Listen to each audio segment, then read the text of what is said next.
너무 이렇게 주아들 보이시는 것 같습니다. 우리 한번 인사할까요? 사랑하고 축복합니다 하고 인사하겠습니다. 사랑하고 축복합니다. 예, 10월 달은 종교개혁의 달이죠. 그래서 오늘부터 3주 동안 종교개혁의 아주 중요한 인물들, 세 인물을 좀 살펴보려고 하는데요. 오늘은 종교개혁의 새벽별이라고 일컬어지는 존 위클리프에 대해서 살펴보려고 합니다. 1517년에 10월 31일 루터가 비텐베르크 대학 내에 있는 교회 입구에 95개조 반박문을 게시했죠. 이것이 시발점이 되어서 종교개혁이 시작되었습니다. 그래서 이 날을 종교개혁 기념일로 우리가 지키고 있는데, 매년 이 종교개혁 기념일을 정해서 이렇게 우리가 매년 지키는 이유가 있다면, 교회가 말씀 안에서 거룩성과 순결성을 잘 유지해 가기 위해서입니다. 왜냐하면 우리가 말씀 안에서 끊임없이 결단하지 않고 말씀 안에서 개혁되지 않는다면 교회는 부패하고 세속화될 수밖에 없기 때문이죠. 우리가 죄인이기 때문입니다. 우리 안에 남아있는 죄성으로 인해서 끊임없이 말씀 안에 결단하지 않으면 부패할 수밖에 없습니다. 그래서 개혁의 근거와 기준은 바로 하나님 말씀인 성경입니다. 종교개혁은 인간의 개혁이나 의지에 의해서가 아니고 하나님의 말씀의 근거에서 이루어진 하나님의 역사, 하나님의 주권적 역사라고 해도 과언이 아닐 것입니다. 이 종교개혁의 목적은 한마디로 하나님 말씀인 성경으로 돌아가자 하는 것입니다. 성경의 권위를 회복하는 것이죠. 그래서 종교개혁자들은 사도들의 가르침과 초대교회 신앙을 회복하려고 애썼습니다. 그래서 성경의 권위를 회복하고 성경이 담고 있는 참된 복음을 회복하고 또 말씀이 중심이 된 그런 교회를 세우려고 했던 것이죠. 그래서 이 지상의 교회는 끊임없이 말씀에 근거해서 결단하고 또 거룩하게 개혁되어 나가야 되는 것이죠. 500여 년이 벌써 지났는데 종교개혁 당시에 개혁이 절실했던 그 상황은 오늘날 언제든지 반복될 수 있습니다. 그런 경각심을 가지고 종교개혁자들이 어떤 결단으로, 어떤 정신으로 개혁을 이루어 갔는지 우리가 기억하고 오늘 우리의 삶에도, 개인의 삶에도, 우리 교회에도 적용해 나가야 되는 것이죠. 그래서 참 이 종교개혁 당시의 상황과 오늘 우리의 상황을 비교해 보면 유사한 부분도 적지 않습니다. 우리가 3주에 걸쳐서 세 인물을 볼 텐데, 첫 번째는 존 위클리프이고 두 번째는 마르틴 루터, 그리고 세 번째는 존 칼빈을 보게 될 겁니다. 위클리프는 말씀을 회복한 그런 인물이라면, 루터는 복음을 회복한 인물이라고 할 수 있겠고, 칼빈은 교리를 회복한, 교리를 체계화한 그런 종교개혁자라고 할 수 있겠습니다. 사실 루터에 의해서 종교개혁이 본격적으로 시작되기 전에, 이미 150년 전에 루터와 거의 동일한 사상을 존 위클리프가 가지고 있었고 그렇게 외쳤습니다. 그런데 위클리프가 그런 똑같은 사상을 외쳤지만 그때는 시대가 준비가 되지 못한 상태였죠. 그래서 존 위클리프의 외침은 그냥 이렇게 묻혀지고 말았죠. 그러나 그의 외침은 씨앗이 되어서 150년 후에 이제 열매를 맺게 된 것입니다. 오늘 이 위클리프의 삶을 볼 텐데, 그 전에 먼저 종교개혁이 일어날 수밖에 없었던 당시의 상황을 우리가 좀 살펴보도록 하겠습니다. 종교개혁이 일어난 데에는 내적인 또 외적인 그런 원인이 있었는데요. 내적으로는 교황과 사제의 도덕적 부패와 타락이었습니다. 교황 제도가 엄청나게 부패한 것이죠.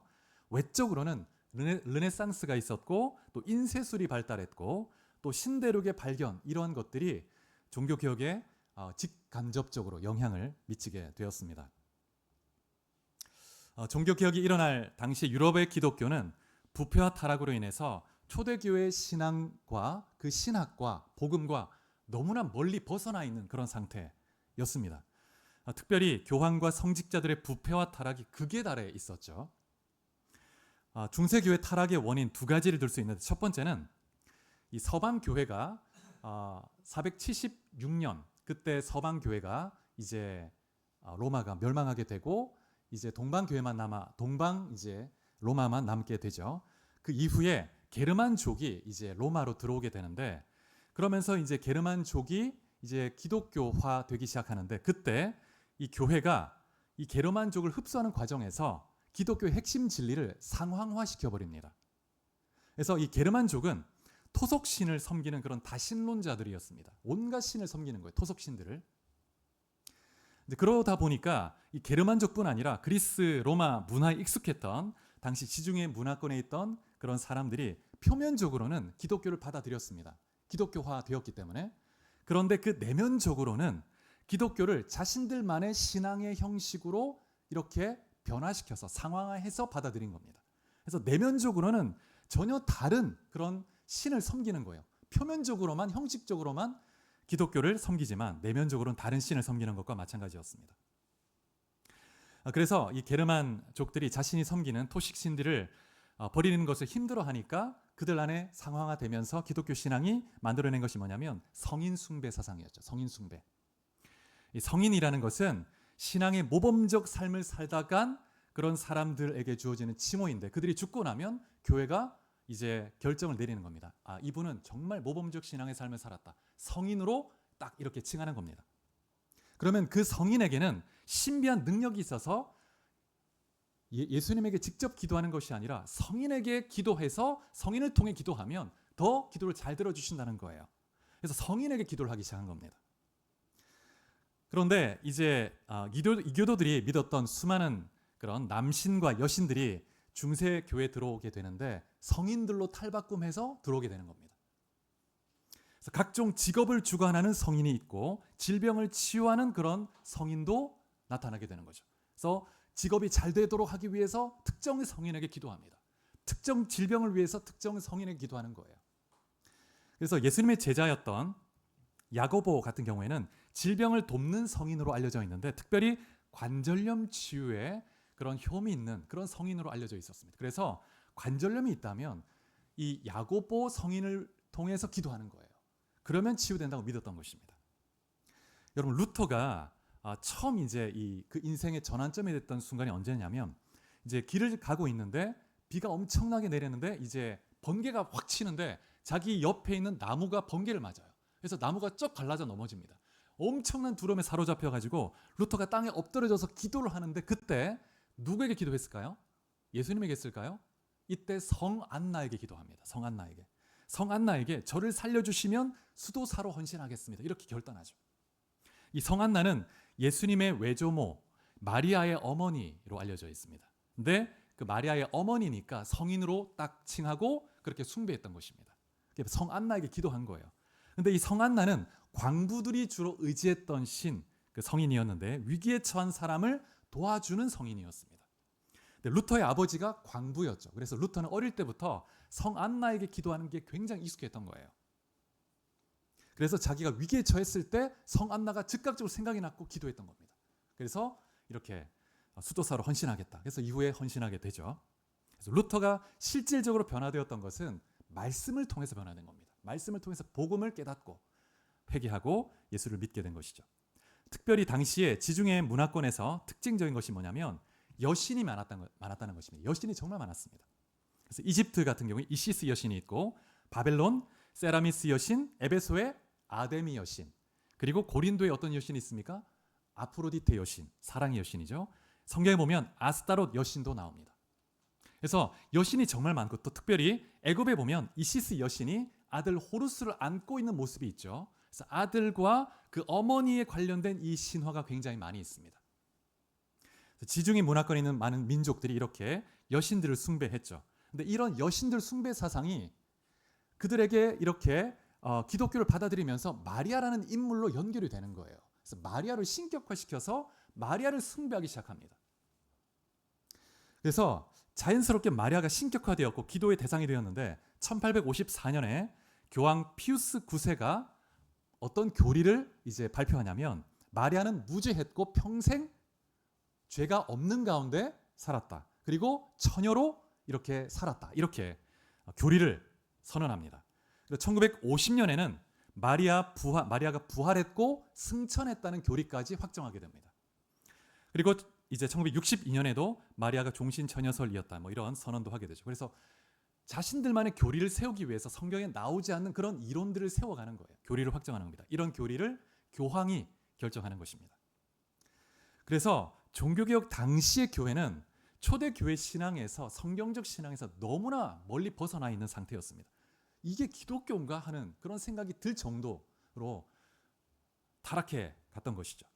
이것이 첫 번째 토착화된 것이 첫 번째 이유였고, 그 다음에 두 번째 중세교회가 타락한 이유가 뭐냐면 교황 제도가 부패했다는 것입니다. 당시 로마 교회는 로마 제국 내에 5개의 큰 교구가 있는데 그 중에서 중심적 위치를 차지하고 있었습니다. 특별히 로마 교회는 베드로가 우리의 첫 번째 감독이었다고 이렇게 믿고 있었죠. 그래서 우리 로마 교회가 사도적 가르침을 수호하고 그리고 전승해야 되는 책임 있는 그런 중요한 교회다. 그래서 교황, 로마 교회 그런 지도자, 교황이 굉장한 권력을 가지게 되는 구조였습니다. 그래서 최초의 교황은 6세기 초에 그레고리 1세가 교황이 되었는데, 이 그레고리 1세는 굉장히 경건한 사람이었습니다. 그래서 구제도 열심히 하고 경건한 삶을 살았는데, 이후에 이 교황의 권위가 점점 강화되기 시작하면서 교황은 무오하다, 교황이 말하는 것은 무오하다고 하는 데까지 이르게 되죠. 그리고 이후에 여러 가지 이상한 교리들이 나타나는데, 죽은 자를 위한 미사가 생겨나고 연옥이라는 천국 가기 전에 이제 이 죄값을 치러야 하는 그런 장소입니다. 그곳이 생겨나기 시작하죠. 연옥 교리가 생겨나고 여러 가지 비성경적인 교리가 나타나기 시작했습니다. 중세 시대는 교황이 때로는 황제를 이렇게 임명해서 세우기도 하고, 또 교황이 직접 이 정치적 통치권까지 가지기도 했습니다. 그러다 보니까 이 교황에게 권력이 집중되고 부도 집중되기 시작하죠. 그래서 인간은 죄인이기 때문에 한 개인에게 권력이 집중되면 타락할 수밖에 없습니다. 그래서 교황이 신격화되기 시작하고 교황의 말이 성경의 권위보다 더 위에 올라가게 되는 것입니다. 그래서 교황이 교회의 머리로 인식되기 시작하는 것이죠. 그래서 성경 자체가 교회의 공인으로 이루어졌기 때문에 성경의 해석도 교회의 최고 수장인 교황이 최종적으로 결정할 수 있다고 주장하기 시작한 것입니다. 그리고 이제 교황의 말에 순종할 때, 그때 교황의 교리를 받아들일 때 천국 갈 수 있다고 말했고, 교황 요한 22세 같은 경우는 이런 말을 했습니다. 내가 하나님의 복을 가장 많이 받은 증거는 내가 누리는 재물이다. 이렇게 말할 정도로 교황, 이 권력을 가진 자들이 엄청나게 부패한 것이죠. 그래서 중세 후기로 넘어가면서 유럽에서 르네상스가 일어나기 시작합니다.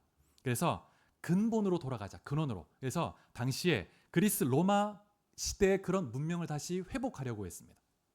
그래서 이런 분위기 속에서 그리스 연구가 활발히 일어나기 시작하고, 또 이제 사제들도 성경을 그리스어 헬라 원어로 읽기 시작하는 거예요. 그러면서 곳곳에서 이제 복음을 실제적으로 깨닫고 회심하는 자들이 나타나기 시작한 것입니다. 그러면서 이제 외적으로는 건축과 예술, 문화 영역에 엄청난 이제 발달이 일어나기 시작하죠. 특별히 그리스풍의 건축이 엄청난 붐을 이루었습니다. 그래서 당시에 망치 소리가 끊이지 않았다고 할 만큼 이 건축의 붐이 엄청나게 일어난 그런 시대였습니다. 특별히 이 교황이 교회와 교황의 권위를 드러내기 위해서 교회를 화려하게 짓기 시작했는데, 당시에 지어진 것이 시스티나 성당, 베드로 성당, 이런 것들이 당시에 다 지어진 것이죠. 굉장히 화려하게 만들어지게 됩니다. 그런데 여러분, 이러한 건축을 하려면, 화려하게 지으려면 어떻게 해야 됩니까? 무엇이 필요하죠? 돈이 필요합니다. 돈이, 재정이 필요하죠. 이 재정이 어디서 오냐면, 당시에도 은행 제도가 있었는데 대출을 받는 거예요. 교황청에서, 교회에서. 그래서 엄청난 자금에 이제 대출을 받기도 하고, 그 다음에 헌금과 세금을 다 거둬들여서 이런 걸 가지고 건축을 하는 것입니다. 그래서 루터가 종교개혁할 당시에는 교황이 레오 10세였는데 엄청난 이 부채가 있었습니다. 교회가 엄청난 부채가 있는 거예요. 그래서 이 부채를 해결하려고 하니까 또 건축은 계속 이어져 가야 되니까 돈이 필요하죠. 근데 당시에 이 교황청에서 거래하던 은행이 파산을 하게 됩니다. 돈이 들어올 데가 없어요. 그래서 이제 면죄부를 아주 대량으로 찍어내게 됩니다. 그래서 면죄부를 가지고 이제 이 면죄부를 판매하는 그런 아주 언변이 뛰어난 그런 이제 설교자가 전 나라를 다니면서 설교를 하는 거예요. 그러면서 이제 면죄부를 판매하기 시작하는 것입니다. 그래서 이제 교황청의 금고를 채우고 그 다음에 건축을 이뤄갔던 것입니다. 그래서 중세 시대에 새롭게 생겨난 개념이 있는데 그게 뭐냐면 연옥인데, 연옥은 이 땅에 사는 동안 연옥은 그리스도인만 갈 수 있습니다. 예수를 믿지 않는 사람은 아예 갈 수 없어요. 이제 예수를 믿는 중세교회 성도들 중에서 충분히 공적을 쌓지 못했을 때, 주님을 위해 충분히 이렇게 선을 쌓지 못한 사람은 연옥으로 떨어집니다. 바로 천국 갈 수가 없어요. 그래서 연옥에 가서 자신이 범한 죄에 대해서, 열심히 살지 못한 것에 대해서 죄를 씻어가는 과정을 거쳐야 됩니다. 벌을 받는 거예요. 그리고 나서 이제 천국에 간다는 것입니다. 그래서 중세교회에서는 어떤 믿음이냐면, 연옥에 가 있는 그 자들을 위해서 기도하면 이 땅에서 기도하는 자들의 공적으로 인해서 그 기도의 공적 때문에 그 연옥에서의 기간이 짧아진다고 믿었던 것입니다. 근데 특별히 이 어떤 사람은, 돈이 많은 사람은 집안의 개인 사제를 이제 고용해서 연옥에 있는 부모님을 위해서 온종일 기도하게 하는 거예요. 그런 사람을 고용해서 집안 사제로 기용하기도 했습니다. 그래서 부모님을 위한 효도죠. 이미 돌아가셨는데 부모님을 위해서 사제를 고용해서 그다음에 온종일 부모님을 위해 기도하는 거예요. 그러면 연옥에서 빨리 천국 갈 수 있다고 믿었던 것입니다. 그래서 이렇게 이상한 미신이 가득했던 때가 중세 후기였습니다. 특별히 면죄부를 이해하기 위해서는 뭘 알아야 되냐면 교회 보화론이라는 걸 알아야 되는데, 이러한 그 교리가 언제 나왔냐면 1230년에 체르의 휴고라는 성인에 의해서 처음 나왔습니다. 이게 뭐냐면 예수님뿐만 아니라 정말 말씀대로 성인과 같이 열심히 살았던 그런 사람들은 자신을 구원하고도 남을 만큼 공적이 있다는 거예요. 공적이 남는다는 거예요. 근데 이 공적은 교회가 보화처럼 보관하고 있다가 성도들에게 나눠줄 수 있다고 생각했습니다. 그런 교리를 만든 거예요. 그래서 이제 면죄부를 받고, 그다음 면죄부를 주고 돈을 받고, 그 다음에 이 공적을 나눠주는 겁니다. 이 보화를. 이상한 그런 사상이 있었던 것이죠. 그래서 중세 교회 구원론은, 가톨릭의 구원론은 은혜 구원이 아니고 행위 구원론입니다. 행위 구원론. 그래서 구원을 받기 위해서 하나님 은혜가 필요하지만 인간의 행위가 필요하다는 거예요. 그래서 인간의 행위가 어느 정도 의로워야 되는지 그 기준이 없습니다. 항상 행위 구원 종교는 그 행위의 기준이 명확치가 않죠. 이슬람도 행위 구원 종교입니다. 그래서 당시 구원 얻기 위해서는 공적을 열심히 쌓아야 됩니다. 그래서 먼저 일단은 성례를 통해서 이제 공적을 쌓아야 됩니다. 성례를 통해서 예수 그리스도의 공적을 쌓고 또 성인들의 공적도 받고 막 이렇게 해야 되는 거예요. 자신의 행위도 막 열심히 하고. 그래서 이제 이 가톨릭에서는 이 세례, 이 영세를 받아야만 영세를 통해서 그리스도의 의가 공적이 전가된다고 믿었습니다. 우리는 믿음을 통해서 구원받고 그것의 외적 표현이 세례 받는 것이지만 가톨릭에서는 이 영세 자체가 구원을 주는 것입니다. 반드시 받아야 되는 것이죠. 그러니 교회 권위가 강화될 수밖에 없습니다. 교황의 권위가 강화될 수밖에 없고 타락할 수밖에 없는 것이죠. 그래서 먼저 죽어서 연옥에 있는 부모님이나 가족을 위해서 기도할 수 있고 면죄부를 살 수 있는 거예요. 자신을 위해서가 아니고 이미 연옥에 가 있는 부모님을 위해서, 가족을 위해서 사는 거예요. 그래서 처음 이 면죄부가 발행되기 시작한 것이 언제냐면 11세기 경이었는데 교황 우르바노 2세가 십자군 참여를 독려하기 위해서 십자군에 참여하는 자에게는 면죄부를 준다. 그리고 이 사람은 이제 곧바로 천국에 들어간다. 이런 이제 명분으로 면죄부를 팔기 시작한 것입니다. 당시에 이 면죄부 한 장의 가치가 어느 정도 되냐면 서민이 사는 그 집에 6개월치 월세 정도가 되었다고 합니다. 적지 않은 양이죠. 송아지 3마리를 구입할 수 있는 정도의 그런 가치였다고 합니다. 뭐 오늘날로 하면 뭐 수백만 원, 1000만 원 이상 될까요? 그래서 당시 일반 평민이 세금도 내고 또 기부금도 해야 되는 게 많았기 때문에 이런 면죄부를 사는 게 쉽지 않았습니다. 그럼에도 불구하고 교회가 이 건축을 하고 자신들의 부를 쌓기 위해서 이 성도들에게 이런 면죄부를 판매한 거예요. 전 유럽이 그렇게. 특별히 근데 이러한 부분에 대해서 독일 국민들이 불만이 많았다고 합니다. 그래서 1456년경에는 독일 민족의 그 불만을 독일의 황제가 이제 교황청에 막 이렇게 올리기도 했다고 합니다. 문서를. 근데 당시에 이런 면죄부가 이렇게 비쌈에도 불구하고 성도들이 살 수밖에 없었던 이유가 뭐냐면 당시에 유럽에 만연했던 죽음에 대한 공포 때문이었죠. 1347년부터 1351년에 어떤 일이 있었냐면 당시에 흑사병이 유행을 하게 됩니다. 유럽에. 그래서 유럽 인구의 3분의 1이 죽었다고 알려져 있죠. 엄청난 사람이 죽은 거예요. 세 사람 중에 한 사람이 죽는 겁니다. 가족 중에 한 사람은 죽는 거예요. 죽음에 대한 공포가 가득했습니다. 그리고 십자군 전쟁을 통해서 끊임없는 전쟁이 있었기 때문에 죽음에 대한 공포가 가득했습니다. 그런 가운데 중세교회가 일반 평민들을 대상으로 죽음의 비즈니스를 한 거예요. 너희가 죽음을 언제 경험할지 모르는데 근데 이 면죄부를 사라. 그러면 너희가 연옥을 거치지 않을 것이다. 연옥에 있는 너희 부모님도 바로 천국 갈 것이다. 이렇게 일종의 사망보험금 같은 것이죠. 그래서 당시 이 교황과 사제들이 그렇게 이제 끌어모은 이 재정과 또 권력으로 인해서 엄청난 부패가 이제 쌓이게 됩니다. 그리고 사제들이 혼외 그런 관계가 만연해 있었다고 합니다. 그래서 사제 자녀들을 보호하기 위해서 그렇게 이제 뭐 고아원도 생기고 하게 된 것이죠. 그래서 이러한 이 사회적 종교적 상황들 때문에 종교 개혁이 일어나게 됩니다. 근데 무엇보다 중요한 것이 뭐냐면 근본적 원인은 말씀이 부재했다는 것입니다. 말씀. 당시에는 미사가 예배가 라틴어로 이루어졌습니다. 라틴어. 그래서 일반 성도들은 이해할 수가 없어요. 그냥 그 의식 자체가 중요한 겁니다. 의식에 참여하는 것 자체가 내가 하나님 앞에 해야 할, 쌓아야 할 공적인 거예요. 그러니 이해를 하지 못합니다. 복음이 뭔지, 말씀이 뭔지, 하나님 뜻이 뭔지 알 수가 없죠. 그리고 성경을 자국의 언어로 번역하는 것이 교회법으로 금지되어 있었습니다. 번역하면 바로 이단되고 바로 형벌을 받게 되는 겁니다. 그래서 성경을 읽고 해석하는 것은 전적으로 성직자들의 전유물이 되었죠. 성도들은 말씀을 알 수가 없습니다. 그래서 예배를 드리는데도 예배 시간만이라도 들으면 좋은데 라틴어로 하니까 미사를 알 수가 없는 것이죠. 그래서 먼저 종교개혁의 그런 각성은 말씀을 연구하는 사제들로부터 일어나기 시작한 것이죠. 그래서 위클리프 같은 경우에는 영국의 사제였는데 1320년에 태어났습니다. 루터보다 거의 한 150년 전 태어난 사람입니다. 1384년에 뇌졸중으로 쓸쓸히 생을 마감하게 되는데 이 위클리프는 옥스포드 대학에서 신학과 철학을 공부했습니다. 그리고 옥스포드에서 계속 교수가 되어서 성경을 가르치고 또 철학을 가르치는 그런 일을 했는데 이 위클리프가 처음으로 종교개혁의 중요한 원리인 오직 성경으로라는 그런 원리를, 핵심 원리를 주창하기 시작했습니다. 루터보다 150년 일찍 그렇게 주장한 것입니다. 오직 성경이 우리 신앙의 원리가 되어야 한다. 교회의 최고의 권위가 되어야 한다. 이 원리를 주장한 것입니다.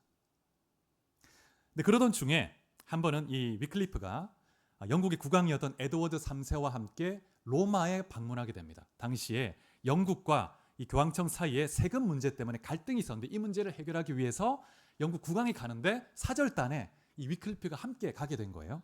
근데 가서 이제 직접 로마 교황도 만나보고 로마를 보니까 이게 이 부패와 타락이, 이 권력의 부패와 이 타락이 너무 심각한 거예요. 그래서 굉장히 이 막 신물을 막 느낍니다.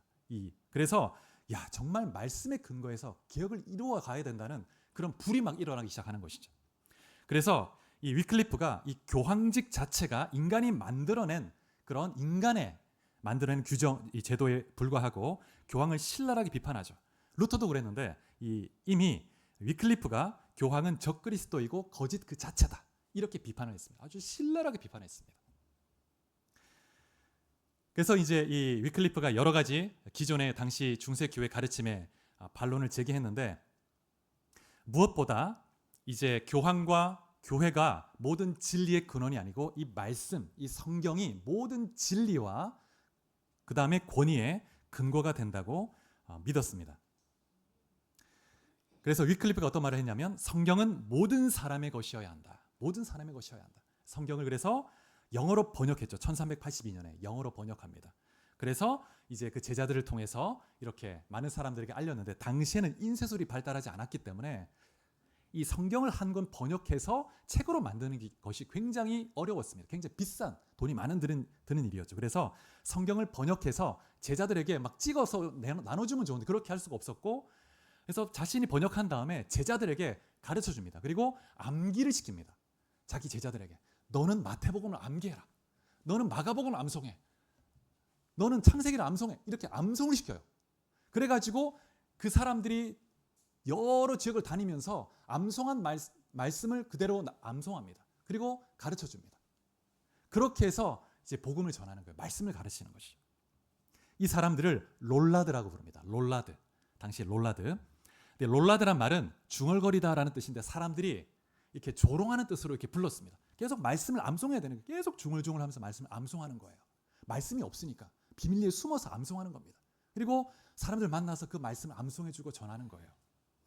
그래서 이 사람들이 영국뿐만 아니라 유럽에도 건너가서 말씀을 이렇게 전해주었다고 합니다. 그래서 이들이 어떤 면에서 최초의 개신교 선교사라고 말할 수 있죠.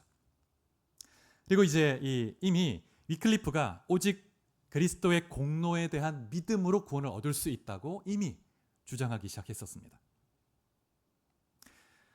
특별히 이제 교황청에서 위클리프에게 문제 삼은 것이 뭐냐면 이 성례 문제였는데 가톨릭에서는 지금도 떡과 잔을 먹을 때 그 먹는 그 순간 그 떡과 잔이 그 피가 그 포도주가 예수님의 살과 피로 바뀐다고 생각합니다. 실제 살과 피로. 그래서 그 살과 피를 통해서 내가 죄를 사함받고 구원을 얻는다고 믿는 것이죠. 만약 그렇게 본다면 예수님의 그 십자가의 죽으심이 계속 반복되는 의미가 되는 거예요. 히브리서에 보면 이런 말씀이 있습니다. 10장 14절에 그가 거룩하게 된 자들을 한 번의 제사로 영원히 온전하게 하셨느니라 이렇게 말합니다. 예수님이 십자가에서 죽으심으로 단번에 영원한 속죄를 이루셨습니다. 우리는 믿음으로 그 속죄 은혜를 받으면 되죠. 그런데 가톨릭에서는 그 당시에도 그 살과 피가 실제 예수님의 살과 피로 바뀐다고 믿는 것이죠. 그래서 그것을 반대했습니다. 화채설을 반대한 것이죠. 그래서 이러한 주장들 때문에 교황 그레고리 2세 때 교회 재판을 통해서 이단으로 정죄가 됩니다. 위클리프가. 그래서 그의 가르침이 이제 가르치지 못하도록 하게 됩니다. 근데 그때는 인쇄술이 발달하지 않았고 성경도 배포되지 않았기 때문에 이러한 가르침이 그냥 다 사장되게 되는 걸 묻히게 된 것이죠. 이후에 이제 그는 뇌졸중으로 어려움을 겪다가 이제 죽게 됩니다. 그는 그렇게 이제 인생을 마감했지만 그러나 그러한 그의 기도의 눈물 그런 씨가 뿌려져서 이제 열매를 맺게 되는데 이후에 150년 이후에 열매를 맺게 되죠. 근데 그러한 가르침이 유럽에도 전해지게 되는데 체코의 당시에 프라 대학에 있었던 신학을 가르치는 교수가 있는데 얀 후스라는 개혁자가 있습니다. 이 사람도 성경을 연구하다 보니까 이 성경이 말하는 것이 기존의 그 교회 가르침과 다른 거예요. 그럼 뭔가 이상하다. 근데 위클리프의 그런 가르침을 전해 듣고 내가 지금 말씀을 통해 발견한 게 맞구나. 그래서 야누스도 위클리프의 사상에 영향을 받고 종교개혁적 그런 외침을 하게 되죠. 그런데 당시에는 시대가 준비가 되지 않았기 때문에 얀 후스가 이단으로 정죄돼서 화형을 당하게 됩니다. 화형을 당하게 돼요. 이때가 1415년이었는데 콘스탄츠 공회 때 이단 정죄에서 화형되고 이때 이렇게 영향을 준 위클리프도 이미 무덤에 있는데 부관 참시를 하게 됩니다. 무덤에서 이 위클리프의 이 시신을 꺼내 가지고 불태워죠. 화형을 시키게 됩니다. 그래서 그 죄를 강에 뿌리게 되죠. 위클리프가 죽은 지 31년이 지난 뒤였습니다. 그 제목이 뭐냐면 라틴어 성경을 영어로 번역했다는 것. 그것 때문에 화형을 된 거예요. 부관 참시가 된 것입니다. 여러분 마귀는 하나님 백성들이 말씀을 가까이 하지 못하도록 온갖 수단과 방법을 동원합니다. 할 수만 있으면 말씀을 가까이 하지 못하도록. 하나님 백성에게 말씀이 있고 없고는 완전히 다릅니다. 말씀이 없이 1년, 2년 신앙이 금방 세속화됩니다. 말씀이 없이 10년, 20년 한 세대가 지나가면 그 세대, 다음 세대는 전혀 다른 세대가 됩니다.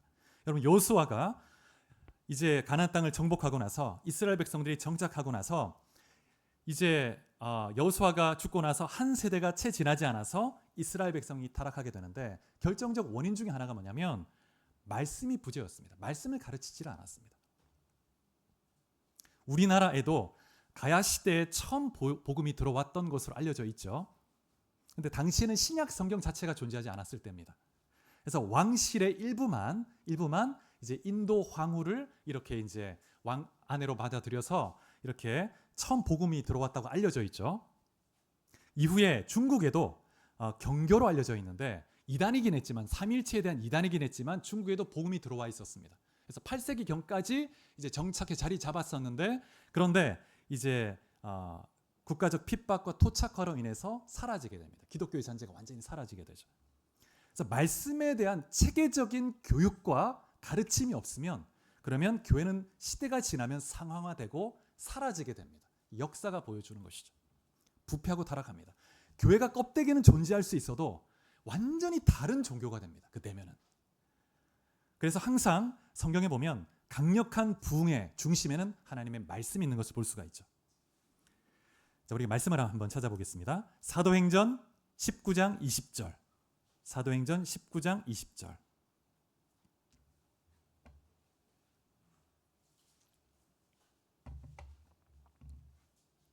자, 19장 20절. 같이 봉독해 보겠습니다. 시작. 이와 같이 주의 말씀이 힘이 있어 흥왕하여 세력을 얻으니라. 사도행전에 이러한 말씀이 반복됩니다. 12장 24절에도 하나님 말씀은 흥왕하여 더하더라. 말씀에 능력이 있습니다. 하나님의 말씀은 살아있고 운동력이 있습니다.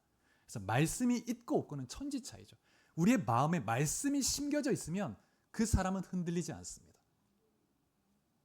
오늘 본문에 보면 오늘 말씀 역대하 34장에 보면 26살 된 젊은 유다 왕이 생애 처음으로 성경을 접하게 됩니다.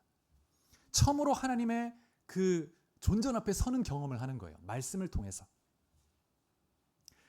이 왕이 유다 17대 왕 요시야 왕인데 요시야 왕의 할아버지 아버지는 모두 하나님 앞에 최고로 악한 왕이었습니다. 므낫세 아몬 왕인데 므낫세는 가장 악한 왕입니다. 유다에서. 근데 굉장히 오래 통치했죠. 55년이나 통치를 하게 됩니다. 근데 이 므낫세 왕 때 그 아버지가 히스기야 왕이고 경건한 왕이었는데 아버지의 그 모든 영적 유산을 다 버리고 우상을 선택하고 우상을 섬기고 온갖 무지한 피도 흘리고 범죄를 하게 됩니다. 악한 왕이었죠. 그래서 열왕기하 21장 9절에 보면 므낫세 왕 때 어리석은 통치, 왕의 그 통치 아래서 이스라엘 백성들도 함께 범죄하고 타락했다고 말하고 있습니다. 그리고 그 아들도 아몬 왕인데 2년을 통치하게 됩니다. 그래서 57년 동안 정말 암울한 시대를 거쳐가게 되죠. 그리고 지금 요시야가 처음으로 말씀을 접했을 때, 영적 개혁을 당했을 때가 18년째 되는 해이니까 그 전에도 개인적인 그런 각성이 있긴 했지만 국가적인 그런 부흥의 차원은 18년이 됐으니까 한 75년 동안 말씀에 부재한 상황이 계속된 거예요. 히스기야 이후로 절기도 지키지 않고 우상을 숭배하면서 말씀이 없었습니다. 전혀. 그렇게 75년이 지나가다 보니까 이 국가가 완전히 부패하고 타락하게 되는 것입니다.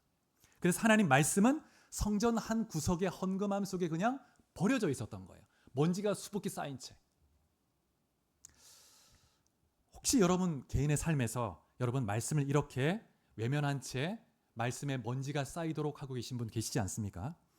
그렇다면 여러분 영적 생명 있는 삶을 살기가 어렵습니다. 죄를 이길 수 없고 세상을 이길 수 없습니다. 시간이 지나면 세상에 동화되게 됩니다. 여러분 말씀을 찾을 수 있기를 축복합니다. 오늘 본문에 보면 예루살렘 성전이 이미 성전 기능을 상실한 채 버려졌기 때문에 그 안에 제사장 레위인들이 있기는 해요. 있기는 합니다. 또 성도들이 와서 또 헌금을 내기도 합니다. 그런데 성전 기능은 완전히 마비된 상태였습니다. 그래서 9절에 보면 레위 사람들이 그동안 백성들에게서 거둔 헌금이 있었는데 요시야 왕이 개인적인 각성을 하고 나서 하나님을 만나고 나서 예배를 회복해야 되겠다. 성전을 다시 회복해야 되겠다. 성전을 수리해라. 청소해라. 그렇게 명령을 내립니다. 그래서 대제사장 힐기야에게 보내서 그 헌금함에 있는 헌금을 모아서 이제 수리를 해라. 이렇게 명령을 내리죠. 대제사장이 총감독이 되고 레위인들이 감독관이 됩니다. 그래서 재건하기 시작하죠. 14절에 보니까 대제사장 힐기야가 공사를 시작하려고 헌금함에 있는 돈을 빼려고 하는데 그 안에 뭐가 있죠? 성경이 있는 거예요. 성경이. 아마도 모세 오경일 수도 있고 신명기라고 말한 학자도 있고 어쨌든 하나님 말씀을 처음으로 75년 만에 보게 되는 것입니다. 그래서 이 성경을 힐기야 대제사장이 서기관에게 주었고 서기관이 왕에게 가서 이제 낭독을 한 겁니다. 왕 앞에서 신하들이 듣는 가운데 75년 만에 하나님 말씀이 이 나라에 이 유다 땅에 선포가 되는 거예요. 말씀이 일금으로 선포가 되는 겁니다. 이 말씀을 듣고 유다 이 왕 요시야가 충격을 받죠. 19절에 이렇게 말합니다. 왕이 율법의 말씀을 듣자 곧 자기 옷을 찢더라. 옷을 찢고 그 마음에 하나님 앞에 얼마나 지금 심각한 위기의 상황인지 깨닫고 회개하고 애통하는 표현이죠. 요시야는 이 말씀을 들으면서 한 번도 들어본 적이 없는 말씀입니다. 근데 말씀을 들으면서 이것이 하나님의 말씀이라는 믿음을 갖고 듣죠. 옷을 찢습니다. 겸손, 회개 표현이죠. 그래서 이 요시야가 이 말씀에 기록된 대로 행하게 됩니다. 우상을 봐야 되겠다. 그리고 우상을 다 제거시키고 남유다만이 아니라 북이스라엘까지 다 사람을 보내가지고 다 우상을 제거해버립니다. 북이스라엘은 이미 멸망하고 나라가 사라진 상태였는데도 이 땅은 하나님의 땅이기 때문에 저 북이스라엘 땅에도 우상을 제거해야 된다.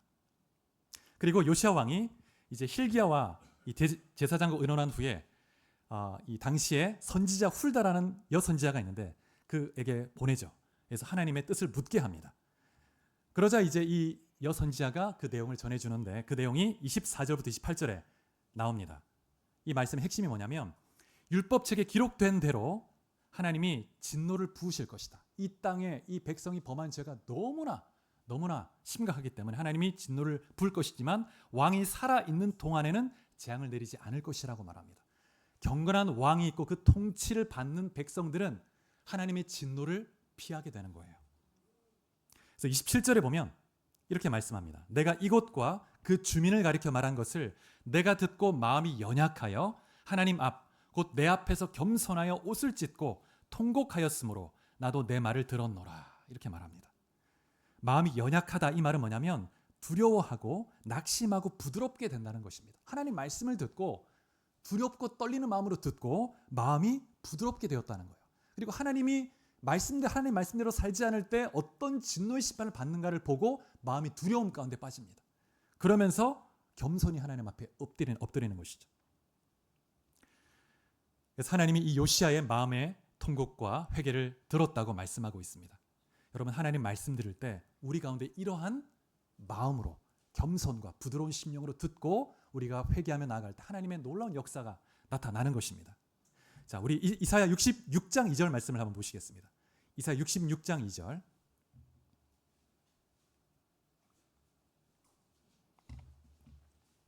자, 같이 66장 2절 말씀 같이 봉독해 보겠습니다. 이 앞에 스크린도 보시고요. 시작.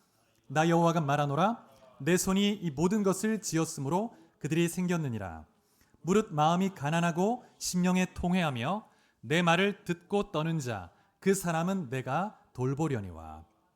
이 말씀 보면 하나님 말씀을 어떻게 대하는가에 따라 그 삶의 열매는 완전히 다릅니다. 이 말씀 보니까 하나님 말씀을 듣고 떠는 자 그 사람을 돌보신다고 말합니다. 하나님 말씀을 두렵고 떨림으로 받고 두려워하고 경외하고 그 말씀에 순복하며 나아갈 때 하나님 그 사람을 돌보신다는 거예요.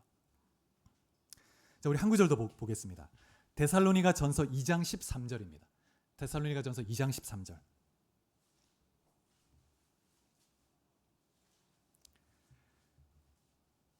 자, 이 앞에 2장 13절 데살로니가 전서, 자, 같이 봉독해 보겠습니다. 시작. 이러므로 우리가 하나님께 끊임없이 감사함은 너희가 우리에게 들은 바 하나님의 말씀을 받을 때에 사람의 말로 받지 아니하고 하나님의 말씀으로 받음이니 진실로 그러하도다.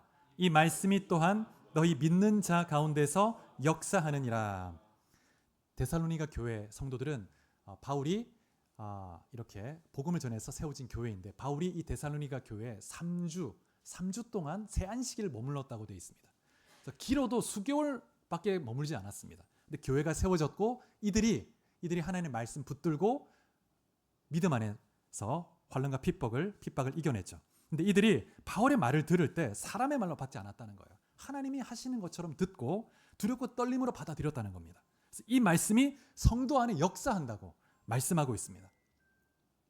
여러분 안에 이러한 마음이 있기를 축복합니다.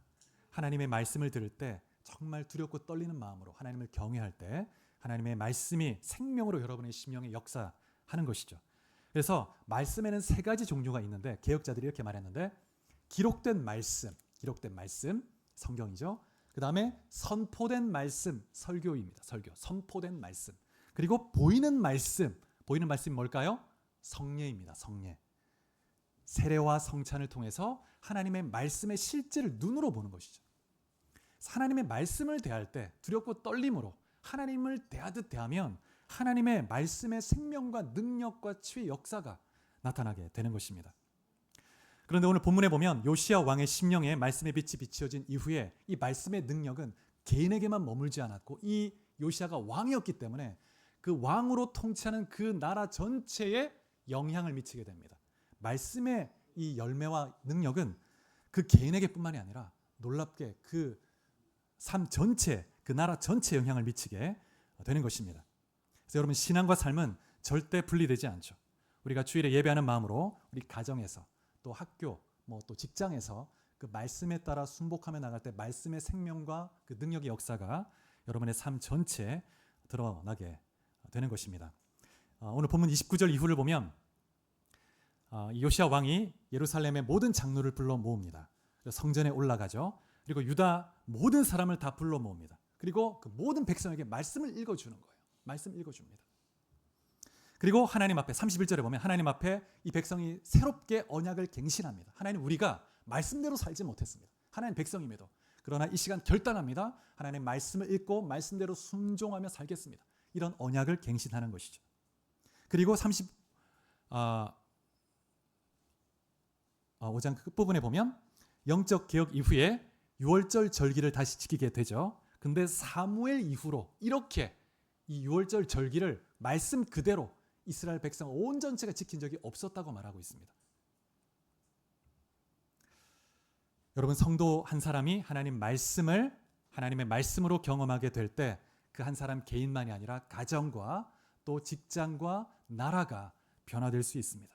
이 시대에 우리가 다시 제2의 종교개혁, 다시 말씀으로 돌아가야 되고 말씀을 붙들어야 합니다. 그럴 때 우리 개인에게 소망이 있고 이 나라에 소망이 있는 것이죠. 말씀을 맺겠습니다. 여러분 말씀을 읽고 말씀을 들을 때마다 여러분 안에 두렵고 떨리는 마음으로 겸손히 들을 수 있기를 축복합니다. 그럴 때 여러분의 삶 속에 그 말씀의 능력이 나타나는 것입니다. 히브리서에 보면 이 말씀을 들어도 역사가 나타나지 않는 것은 너희가 믿음으로 화합지 않았기 때문이다. 이런 말씀이 있습니다. 우리가 믿음으로 화합해서 두렵고 떨림으로 순복할 때 여러분이 말씀의 능력을 체험할 수 있는 것이죠. 여러분 한 분 한 분이 이 빛된 말씀을 통해서 생명의 풍성한 삶을 다 살아갈 수 있기를 주의 이름으로 축복합니다. 우리 같이 기도할까요?